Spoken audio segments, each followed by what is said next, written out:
வாழ்க வையகம், வாழ்க வையகம், வாழ்க வளமுடன். அனைவருக்கும் வணக்கங்களும் வாழ்த்துக்களும்.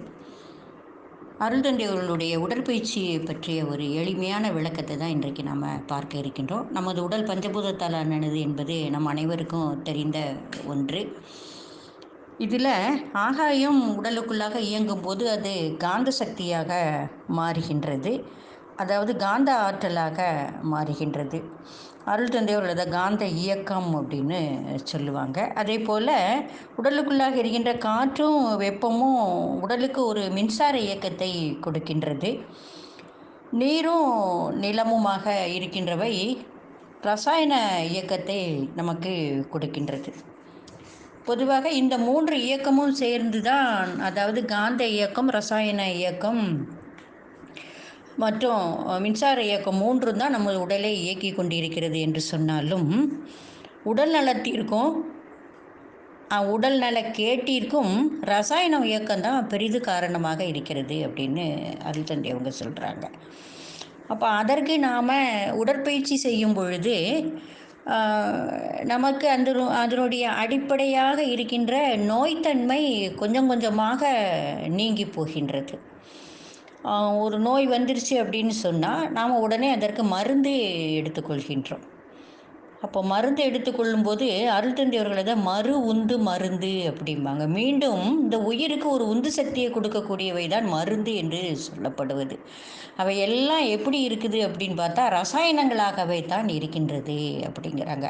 அப்போ இந்த உடலில் ரசாயன இயக்கம்தான் நமக்கு உடல் நலத்திற்கும் உடல்நல கேட்டிற்கும் காரணமாக இருக்கிறதுனால அந்த ரசாயனத்தையே நாம் வெளியிலிருந்து மீண்டும் எடுத்துக்கொள்ளும் பொழுது மறு உந்தாக அது செயல்படுவதனால அதற்கு மருந்து அப்படின்னு பேர் இருக்குது அப்படின்னு அருள் தந்தை விளக்கம் நமக்கு கொடுக்கின்றாங்க. அப்போ இந்த மருந்தை நாம் எடுத்துக்கொள்ளும் பொழுதே ஒரு உறுப்புக்காக நாம் எடுத்துக்கொள்கின்ற மருந்து இன்னொரு உறுப்பையும் பாதிப்பதற்கு வாய்ப்பு உண்டு. அருள் தந்தை இது ஒரு நல்ல எளிமையான உதாரணம் மூலம் சொல்லுவாங்க. அதாவது 5 குதிரை பூட்டிய ஒரு வண்டி ஓடிக்கொண்டிருக்கிறது. அதில் ஒரு குதிரைக்கு உடல்நல குறைவு, அதால் ஓட முடியலை என்றால் அது லேசாக பாதிப்பை ஏற்படுத்தும் ஓட்டத்தில். அப்போ வண்டியில் இருக்கிறவர் என்ன பண்ணுவார் அப்படின்னு சொன்னால், வண்டியை ஓட்டிக்கொண்டு இருப்பவர் சாட்டையால் அந்த குதிரையை அடிக்கிறார். அப்போ அடிக்கும்போது அது கொஞ்சம் தயங்கி அந்த குதிரை மீண்டும் முன்னை விட அதிக வேகத்தில் அது ஓடுது. அப்படி ஓடும்போது நிதானமாக ஓடிக்கொண்டிருந்த மற்ற 4 குதிரைகளையும் இழுத்து கொண்டு போகிறது. அப்போ அந்த 4 குதிரைகளுடைய வேகத்திலேயும் ஒரு மாற்றத்தை அது ஏற்படுத்துகின்றது. இப்போ அதே போல தான் நாம் ஒரு உறுப்புக்கு மருந்து எடுத்துக்கொள்வது என்பது மற்ற உறுப்புகளையும் பாதிக்குது அப்படிங்கிறது. அதுதான் நாம் ஆங்கிலத்தில் சைடு எஃபெக்ட்டு அப்படின்னு சொல்கிறோம். அப்போ உடற்பயிற்சி நமக்கு எப்படி இருக்கிறது என்று பார்த்தால், உடற்பயிற்சி நமக்கு அது சேமிப்பாக இருக்கிறது அப்படிங்கிறாங்க சாமி. அதாவது மருந்து எடுத்துக்கொள்வது என்பது தற்காலிகமான ஒரு நிவாரணத்தை கொடுக்கும், அதுக்கும் சைடு எஃபெக்டும் உண்டு. ஆனால் நாம் உடற்பயிற்சியை செய்து கொண்டே வந்தோம் என்று சொன்னால், முதல்ல அந்த உடல் நல குறைவு கொஞ்சம் கொஞ்சமாக நீங்கும். அதற்கப்புறம் தொடர்ச்சியாக நம்ம செய்து கொண்டே வந்தோம் என்றால் அந்த உடல்நல குறைவு வருவது குறைந்து போகும். நாளடைவில் உடல்நல குறைவு என்பதே இல்லாத ஒரு தன்மை, அதாவது செலவே இல்லாமல் இருப்பது. முதல்ல உடல்நல குறைவு என்பது கடன் வாங்குற மாதிரி. நாம் வீட்டில் வரவு செலவு பார்க்குறோம் இல்லையா, அதில் இந்த உடல்நல குறைவு வந்துருச்சு அப்படின்னா நாம் ஷார்ட்டேஜ் ஆகுது, கடன் வாங்குகிறோம் வெளியிலேருந்து. அப்புறம் அந்த கடனை நம்ம எப்படி அடைப்போம் அப்படின்னா உடல் உழைப்பை கொண்டு தான் நாம் அதை அடைக்கிறோம். அப்போ ஒன்று நாம் சாதாரணமாக உழைத்திட்டு இருந்ததை விட அதிகமாக உழைப்பை அதற்கு நாம் கொடுக்கணும். அப்போ அதே போல தான் இந்த உடற்பயிற்சி செய்வது என்று சொல்வது ஏற்கனவே நாம் சேமித்து வைத்திருப்பது. அப்போ எதுக்கு சேமிக்கிறோம்? எப்போவாது வேணும், ஒரு அவசரத்துக்கு உதவட்டும் அப்படின்னு சொல்லி தான் நம்ம சேர்த்து வைக்கிறோம் இல்லைங்களா? அப்போ அந்த சேமிப்பில் இருந்து எடுத்து செலவு செய்வது என்பது நமக்கு அதிக சிரமத்தை கொடுப்பதில்லை. இப்போது குழந்தைகள் படிப்பு, திருமணம் இதற்கெல்லாம் நாம் முன்கூட்டியே திட்டமிட்டு சேமித்து வைக்கிறோம். அப்போ அந்த படிப்புக்குண்டான காலமும் திருமண காலமும் வரும்பொழுது கையில் அந்த சேமிப்பு இருந்தது என்றால் சந்தோஷமாக யாரையும் எதிர்பார்க்காமல் மிகவும் மன ஆரோக்கியத்தோடும் உடல் ஆரோக்கியத்தோடும் அந்த நிகழ்ச்சிகளை நாம் நடத்தி விடுகின்றோம். ஆனால் நமக்கு கொஞ்சம் ஷார்ட்டேஜ் இருந்ததுன்னு வச்சுக்கோங்களேன். அப்போ கடன் வாங்கி தான் அதை செய்ய வேண்டும் என்று சொன்னால் ஒரு உறுத்தல் இருந்துகிட்டே இருக்குது. இந்த கடனை எப்படி அடைக்க போகிறோன்னு தெரியலையே, நல்லபடியாக அடைக்கணுமே அப்படின்னு நம்முடைய குழந்தைகளுக்கும் அந்த கடன் சுமையை நாம் ஏற்படுத்தி கொடுக்கின்றோம்.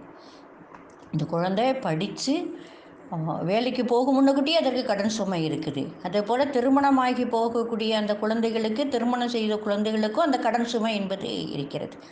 இதே போல தான் நம்முடைய உடல் நலத்திலையும் நாம் கொஞ்சம் கவனக்குறைவாக இருக்கிறது. அதுதான் அழுத்தந்தேவர்கள் செயற்கை காரணம் இயற்கை காரணம் அப்படின்னு சொல்லுவாங்க.